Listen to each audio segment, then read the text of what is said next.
Hello everyone, welcome back to another vlog. Today I'll be starting out the video with a book unboxing, and it is an unboxing of one of my favorite books ever, which is Babel by R.F. Kuang. I bought this signed hardback edition of Babel from the librarian box, and I ordered the special redesigned dust jacket as well from them, and it came in this little tube, and I think the design is so beautiful. I think it looks exactly like a book that you would find in an Oxford library. I just love the whole dark academia vibe to it. I think I waited 3 weeks for this book to arrive all the way from the US, and I think it is totally worth the wait. It's so beautiful. I am so happy to add this into my collection. Then my sister made me this delicious pasta, and we were just having that together for dinner while we watched Feed Maymay. She is mine and my sister's go-to YouTuber when we're eating, and she makes us crave dessert, so we're sharing this Portuguese tart. Now I've got so many more books to unbox in this video, and I can't wait to show you guys everything that I bought. I'm so excited for all of them and to add them all to my collection. So this book is She Who Became the Sun by Shirley Parker Chan, and I actually bought this book from a Perth seller, which was amazing because she's so nearby me, and I'm so excited to be able to get this on my hands. She added in some goodies like bookmarks and a pin. It's got beautiful sprayed edges. This is the Limerick version, and I think the sequel is still available on their website, but I am already eyeing another edition of He Who Drowned the World, so stay tuned for that. The hardback itself has this gorgeous foiling and a dragon, and it's got a beautiful artwork in the dust jacket as well. I'm so in love with this edition, it's so beautiful.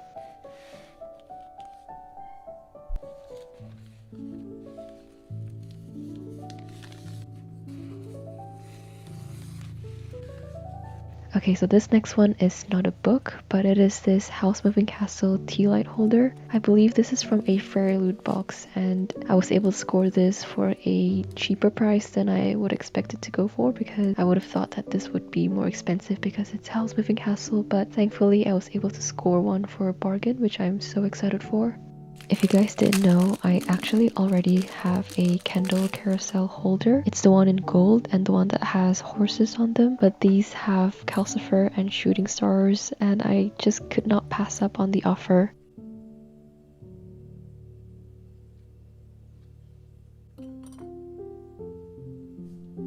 It is a lot smaller in size and only fits this little tea light candle in comparison with my golden horse carousel. Here's the golden carousel that I'm talking about. You can see that the House Moving Castle one is a lot smaller, but I like that I can switch around with the designs.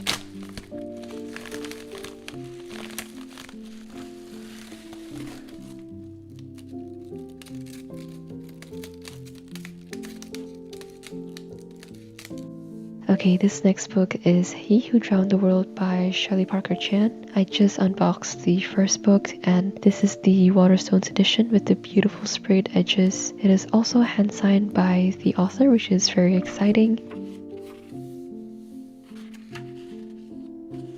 I love the cover design of this book, and a part of me expected the hardback design to have a special foil on the front as well, but it didn't, which is totally fine. I still think it's a beautiful edition.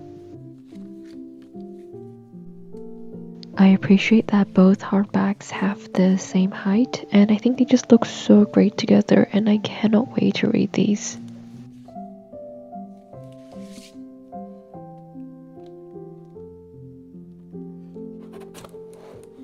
Okay, you guys, this next book is so exciting for me. It's also another book that I bought straight from the US. This one is from Bookish Box, and there are so many beautiful books on their website, and this happens to be available, and I just had to snatch it up real quick just in case it sells out. If you guys didn't know, I've been totally obsessed with Adrian Young's books, namely Fable and Namesake. This is Saint, which is the prequel, I believe, to the duology, which is technically now a series, I guess, so it's 3 books instead of 2. I finished reading Saint as an ebook and audiobook as well, and I loved it so much. This book came with these character overlays. I'm not really sure how these work, but I just love character artworks in general, so I'm just happy to own these.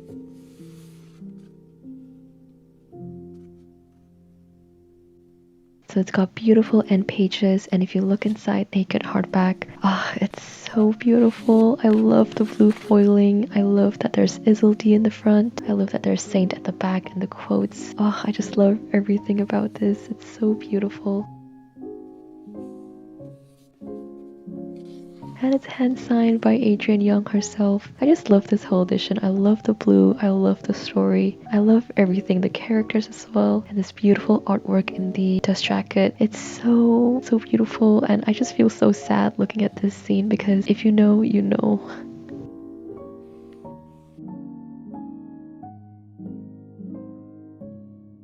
So I've seen people actually gluing these character overlays into the pages of the book where this scene happens. I'm not too sure if that's how it's supposed to work, but if you guys know how to use them, please do let me know. I am still on the hunt for Fable and Namesake in the Bookish Box edition, so hopefully I'll be able to complete my collection very soon.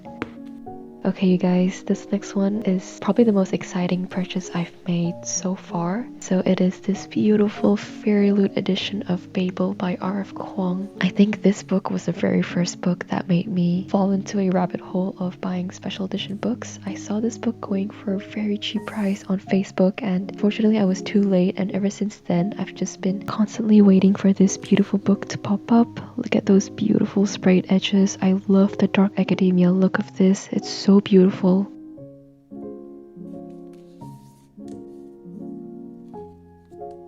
And the end pages are my favorite things ever. I love when characters are in the end pages of a book. I think it's just so special. It's my favorite part of a special edition book so far. I just love it when the characters are brought to life with beautiful art, and I love the characters in Babel so much.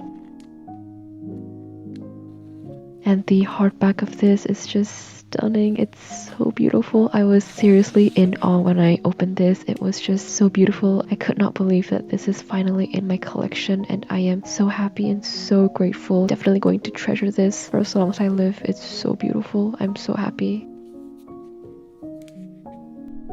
Okay, so here are some more packages that I received in the mail.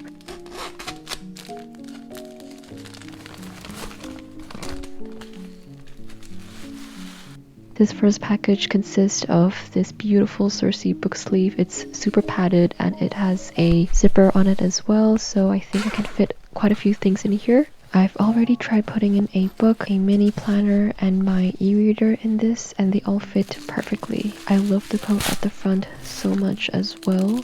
So the books in this package are Fable and Namesake. This is the gorgeous Fairy Loot editions, and I'm so glad to have them in my collection. You guys know how much I love Fable and Namesake. These are hand signed, and Fable has gorgeous sparkly edges. You guys can probably tell that I've got a Fable fixation at this stage. Knowing that Fairy Loot came out with these beautiful editions with Fable getting shiny turquoise edges, I just know I had to have them.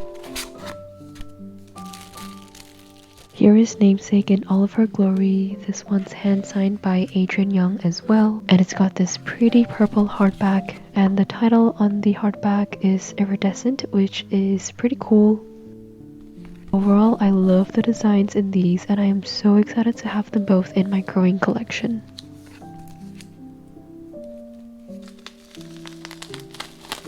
Next up is Spells for Forgetting by Adrienne Young.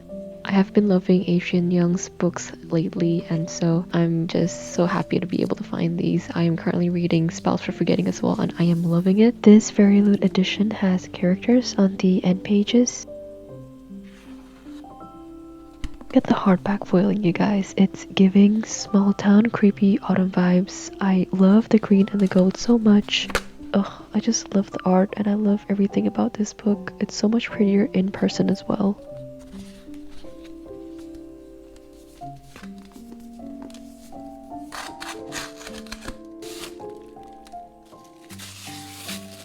Next package is If We Were Villains by El Rio. I loved If We Were Villains. It's one of my favorite books of 2023. Found this book on Depop, I believe, for a really good price, and I could not pass it up.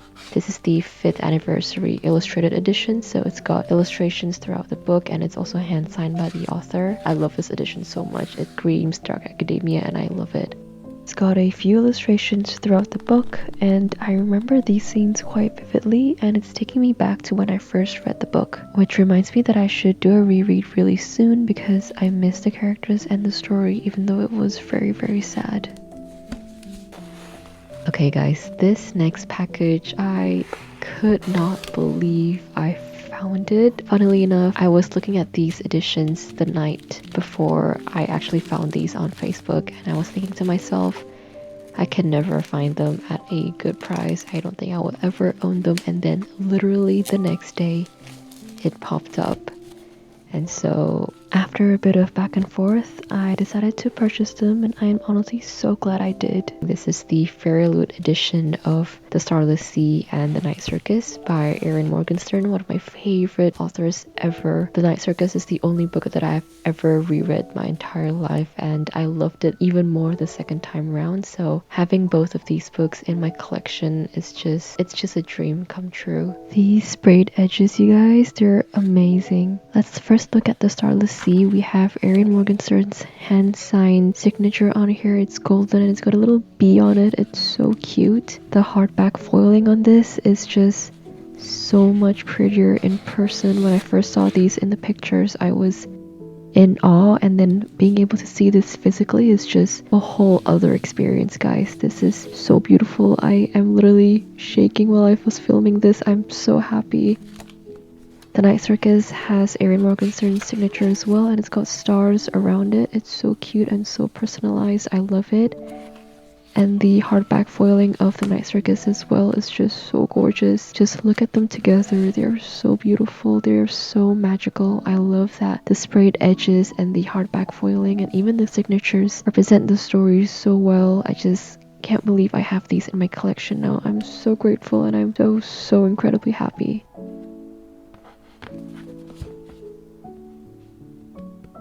So here is everything that I bought lately. I'm so excited for all of these. I love all these books so much. So happy to be able to add them to my shelf, and I am so excited to be able to just look back to them when I can and be inspired when I look at them every time.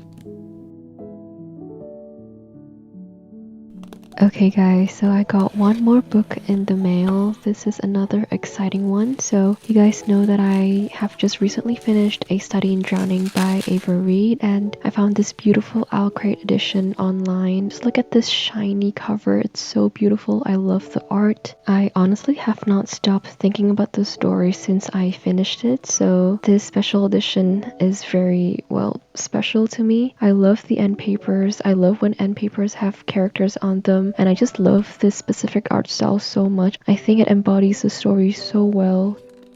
The naked hardback, it's similar to the US hardback, I believe, and I honestly love the design. It's very dark academia and also very sort of gothic and kind of cozy as well, which I love. The dust jacket is reversible as well, and I just love the art in it. I honestly love everything about this edition.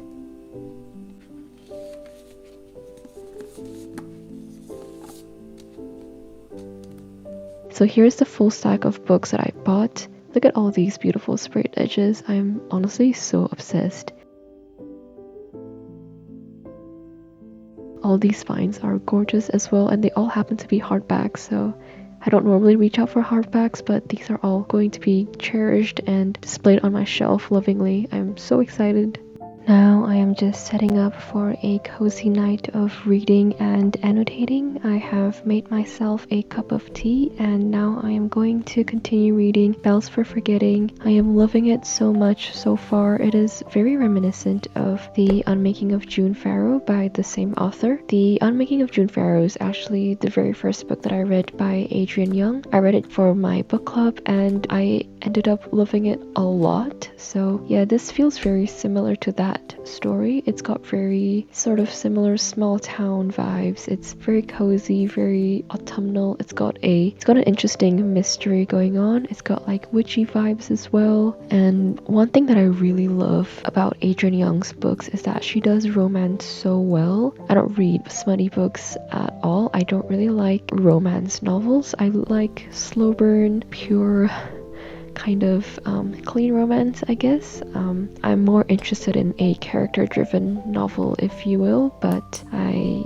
normally when there is steamy romance scenes, I tend to just skim over them. But Spells for Forgetting is mostly character-driven, which I really love. I think reaching out for this book during a very rainy, cold week is perfect as well. I get to cozy up and take my time to savor and enjoy the story while having my tea and having a plate of small brownie next to me as well. I am taking my time to annotate this book as well. I have so much to say about it. I'm just annotating little phrases here and there about the weather, the seasons, the characters, the emotions as well, the luscious writing of the small island that they're in, and even the herbarium slash tea shop that the main character Emery inherited from her mom. I'm also adding in lots of little doodles to add some more charm to my annotations. I think I just really love when I can sit on my desk to write my annotations slowly rather than rush through them. Sometimes when I'm reading on my bed, I can't really annotate on the spot, so it can be difficult to remember what I wanted to say about a certain phrase or a certain character, so it's nice to be able to read while I annotate as well.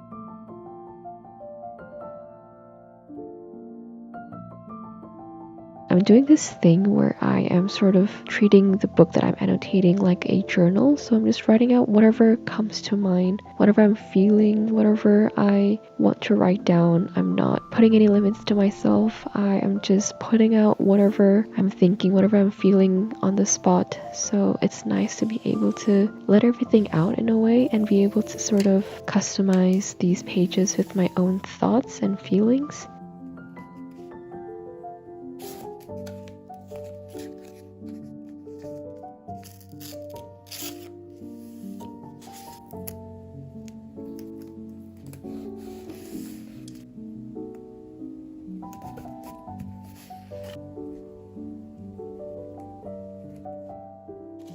I've just brought out some of my scrap paper that I normally use for my journal spreads, and I just love the added color and fullness to it, and yeah, I'm having a really great time annotating.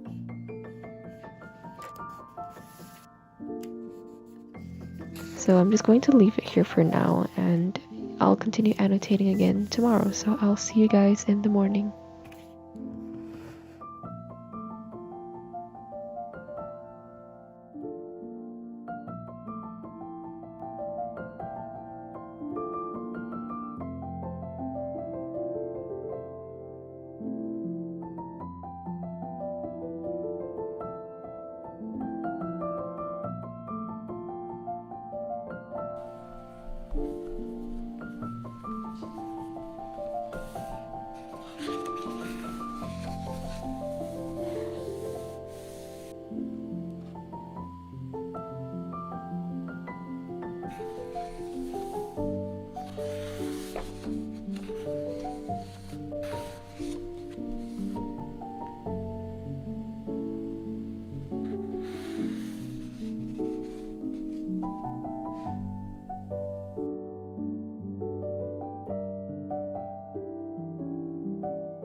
It has been a while since I last updated my reading journal, and I have since then read quite a few books here, so I think I have around maybe 8 to 10 books to add into my journal, so that's what I'm gonna do tonight. Normally I like to just prepare the decorations and stationery that I like to use for a certain spread, so this first one here is going to be on the book I Hope This Doesn't Find You by Anne Liang. I read this book maybe a couple of months ago now, but I remember really enjoying it. I thought the characters were all really great, really fleshed out. I related so much to the main character, Sadie. She is pretty much the valedictorian in her school. She's school captain and has her eyes set on an Ivy League to get a job that pays well for her single mom and her brother. Off the bat, you can tell that Sadie's fierce and determined, but as we read along, we find out that this determination of hers is also her downfall. Sadie keeps her frustrations pent up in her email inbox, and one day all those nasty emails she wrote get sent out, and her perfect little life is pretty much turned upside down. In a way, it's similar to the book To All the Boys I've Loved Before by Jenny Han, but it's got a different confrontation because this exposes Sadie's toxic people-pleasing traits, and so the story pretty much follows Sadie and her enemy slash rival Julius, who gets affected by the whole email trouble the most, and they face the consequences together. I really liked this story. I thought it was really cute. It just reminded me of my high school days. It just felt very nostalgic for some reason as well. What I loved the most was that the main character, Sadie, she did not change in order for people to like her. She changed because she knew she had to fix her attitude, which I think is just very unique in a YA contemporary story. I'm not sure if it's because I don't reach out for YA contemporary anymore, but I thought that this was a very refreshing take on a high school contemporary love story. I really did enjoy this book, and I'm really excited to read more of Anne Liang's books in the future.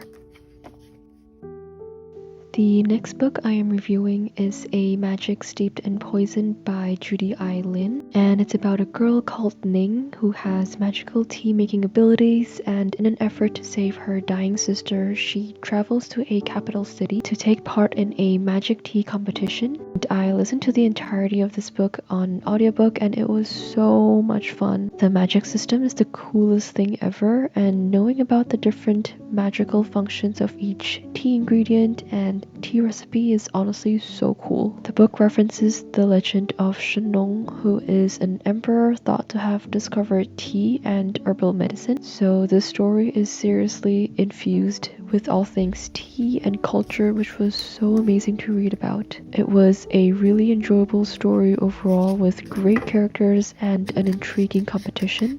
Some parts of the plot did drag a little bit, but it was understandable given that it added a bit of depth to some of the characters. I love the growth in some of the characters as well, and there is a bit of romance in the story too, although it wasn't my favorite part of the book.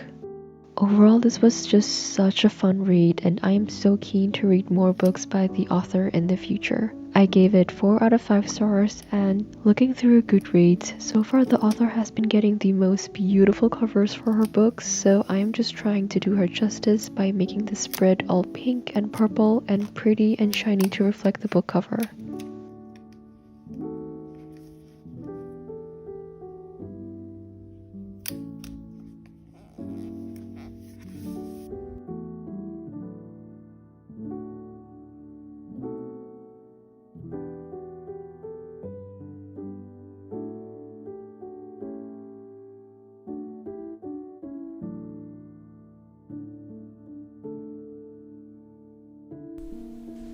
Okay, this next spread is going to be a big one because I am doing a combined review for the World of the Narrow series by Adrian Young.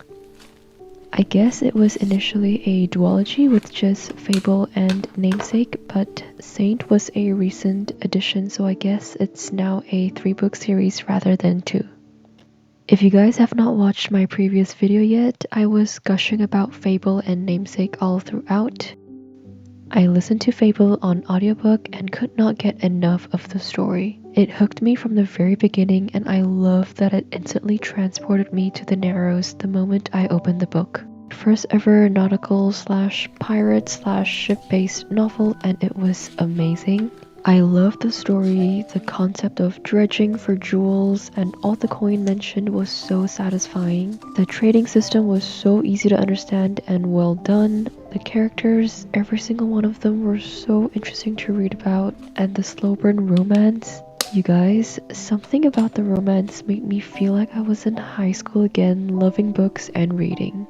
I was smiling and rooting for the couple in the book so hard, which in itself made this book, Fable, an instant favorite of mine because I don't remember the last time I was this excited for a couple in a book. I just love the romance, every single moment of it.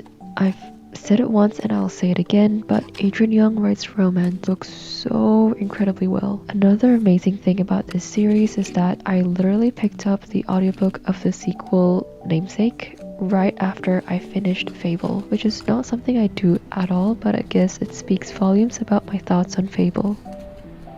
Namesake is just as amazing and so much more complex. It was emotional in the best way possible, and the story was so good, you guys. I can't believe I'm just reading this. I personally could not find any faults to the book and enjoyed every single moment of the story. I then picked up Saint later on, and unsurprisingly I loved it just as much. This story is very character driven, which I love. I'd rather a character driven story any day, and this was just done so incredibly well. I am adding the book covers in their own frames here as a sort of Hall of Fame, which I thought was pretty funny actually, but it did work out really well for this spread.